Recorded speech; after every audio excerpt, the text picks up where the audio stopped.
Assalamualaikum warahmatullahi wabarakatuh. Perkenalkan, nama saya Rizky Amanda Putri dari kelas 4E PGSD. Baiklah, di sini saya akan membuat media pembelajaran tema 2, yaitu udara bersih bagi kesehatan, dan dengan subtema 1, yaitu cara tubuh mengelola udara bersih. Di sini saya membuat media pembelajaran tentang sistem pernapasan pada manusia. Baiklah, pertama-tama di sini kita membuat gambar sketnya dulu dengan menggunakan spidol.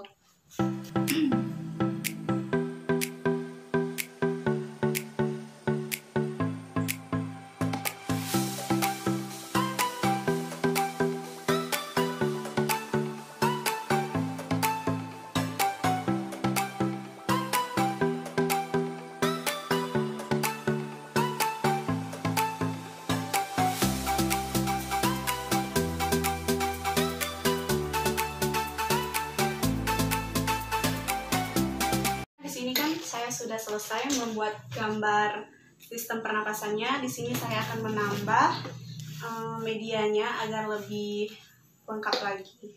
Nah, di sini kita potong botol air mineral ini dengan hitung garis ini ya, dengan 3 barisan.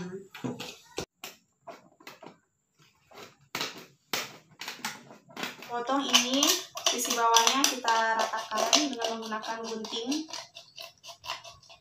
Selanjutnya kita potong ini sedotannya, dibagi menjadi ukuran yang sama, dan kita potong ujungnya. Kita potong balon ini.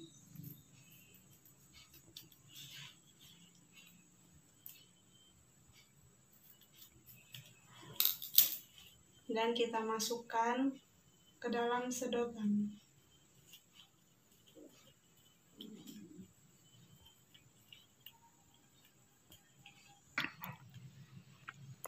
Selanjutnya, jika sudah kita potong balon tadi, kita hidupkan lilin.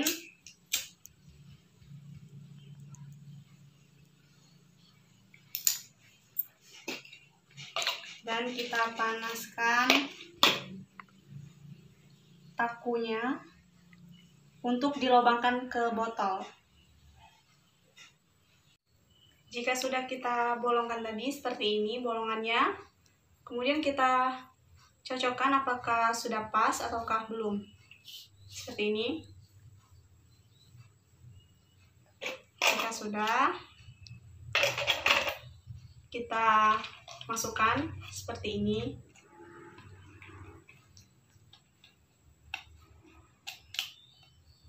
Nah, pipet ini diibaratkan dengan tenggorokan kita. Selanjutnya, kita potong balon ini dengan 1/4 bagian seperti ini.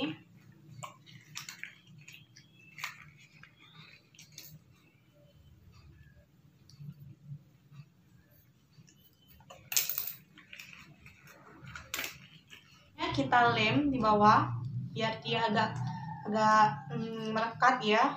Kemudian kita tempel pada media ini seperti ini. Dan inilah medianya yang sudah jadi dengan bentuk seperti ini. Baiklah, di sini saya akan menjelaskan organ-organ dari sistem pernapasan pada manusia. Sebelum saya menjelaskan organ-organ sistem pernapasan pada manusia, kita ketahui dulu apa itu artinya bernapas. Bernapas itu adalah kegiatan menghirup dan mengeluarkan udara yang mengandung komponen gas. Salah satunya adalah oksigen atau O2. Oksigen yang masuk dalam tubuh itu melalui sistem pernapasan. Pernapasan itu menghasilkan karbon dioksida atau CO2 yang dikeluarkan dari dalam tubuh manusia. Kemudian, adapun organ-organ sistem pernapasan pada manusia itu terdiri dari rongga hidung, faring, laring, trakea, bronkus, paru-paru, dan juga diafragma. Baik, saya akan menjelaskan organ-organ ini satu persatu. Yang pertama itu rongga hidung.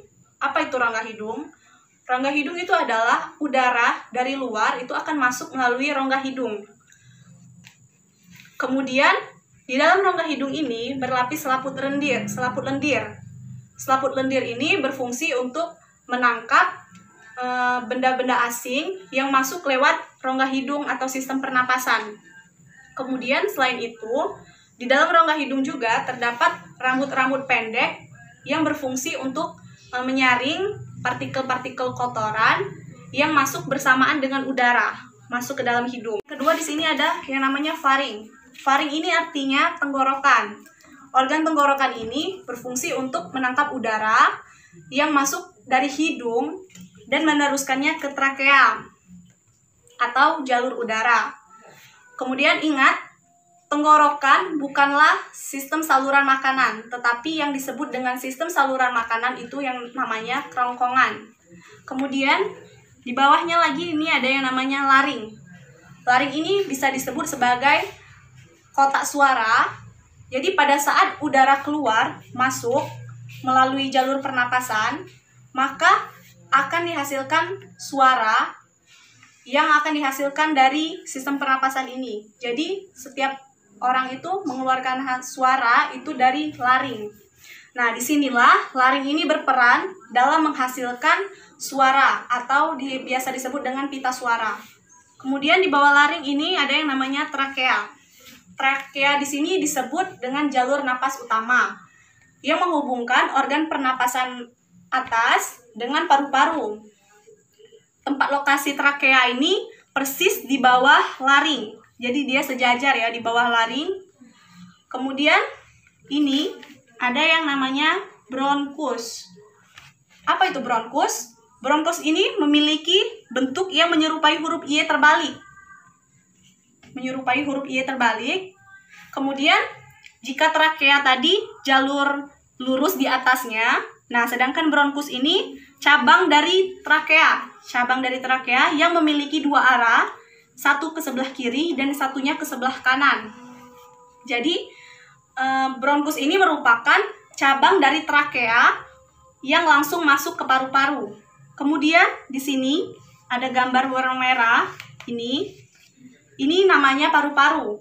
Paru-paru ini merupakan sepasang organ yang kenyal dan berisi udara dan terletak dari kedua sisi dada sebelah kiri dan juga di sebelah kanan.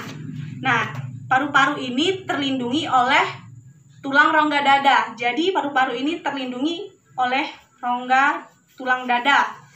Kemudian paru-paru ini merupakan organ pernapasan yang paling utama pada manusia. Kemudian yang terakhir ini ada yang namanya diafragma. Diafragma ini yaitu otot pernapasan yang terletak di bawah paru-paru. Jadi letak diafragma ini persis di bawah paru-paru letaknya. Jadi diafragma ini berfungsi pada saat otot ini berkontraksi pada saat manusia itu menghirup udara, dan kemudian diafragma ini akan rileks, akan kembali normal apabila seseorang menghembuskan nafasnya. Di sini saya umpamakan sedotan ini diumpamakan dengan tenggorokan dan di atasnya ini adalah lubang hidung. Kemudian yang di dalamnya ini saya umpamakan dengan paru-parunya yang berwarna merah, balon. Kemudian yang di bawah ini saya umpamakan dengan medianya diafragma. Untuk cara kerja dari media pembelajaran yang saya buat ini, ketika balon yang berada di bawah ini ditarik, maka udara yang masuk akan melalui sedotan pada tutup botol. Jika ini ditarik, maka udara yang masuk melalui sedotan. Kemudian, lihat apa yang terjadi pada balon yang berada di dalam botol tersebut. Lihat, di sini terlihat bahwa balon mengembang. Apa artinya?